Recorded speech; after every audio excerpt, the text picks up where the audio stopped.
Mayam ngasi ai husband kai thongge habdo mayam yengminarase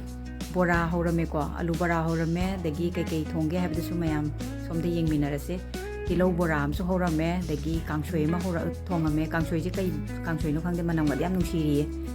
dagi tilo bora ma leire alu bora se aina swaina khara thangto chare to mayam aina chak thongba khotpa to baganda di bora se hoba kanda di dum smaina lokto chabse hawi haiba ko chumri nge na ngasi lokto chabani hawi yamna smaina hona chabse yam haw le rame ko ado kitchen se ngasi di phajare mayam tobiram mayam jong si loisane khan badai sini hena ware duni ubda do alu bora ma hori kanna dagi kangshoi sima kangshoi se aina kari mayan thongni non haibada uren charga khangni ye do kai no huren ai dum haijara ge ko mayam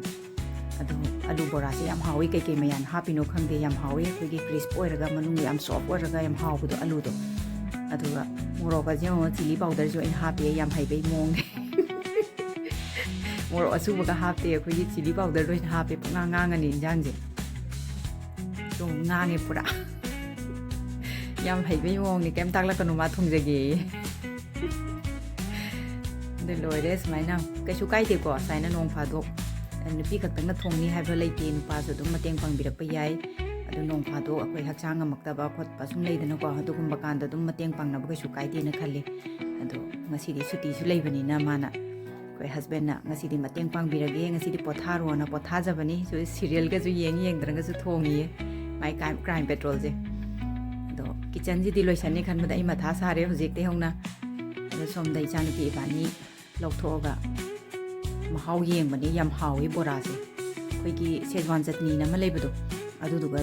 kotlaga chaba yam hawi adu bora si smaina hawu se khoi hotel da chaba hotel da bora yon bado adu dagi lokthoga cha adu dagi leiraga chaba dagi bora horingi da kothar chaba yam hawi ko si se chumle rami ko se adu chak se loire chak se tv re ko ngasi di serve loi tawdoi ne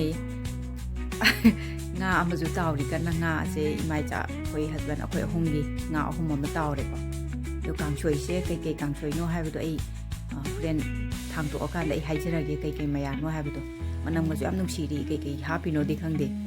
ado hauramaga de ai mathang da sum recipe ai shorts ta semaga ai mayam gi da tai thagat charake ko do side dish oina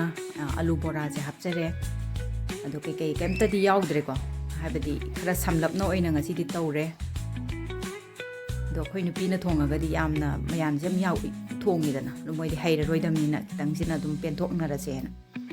ado kangshoi se khoi gi salgam do adu ne hawai thak ne khamena sin bane alu ne toraga phadigom ti lo hapaga phajana thonge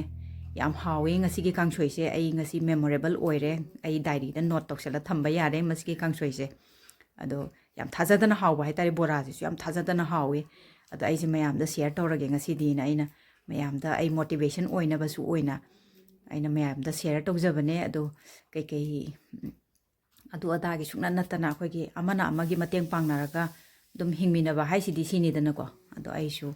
sigi memorable day se ai mayam da sum share tawjabane dum mathang da su dum ai mathang da share dum tawjarake ate mayam thank you bye bye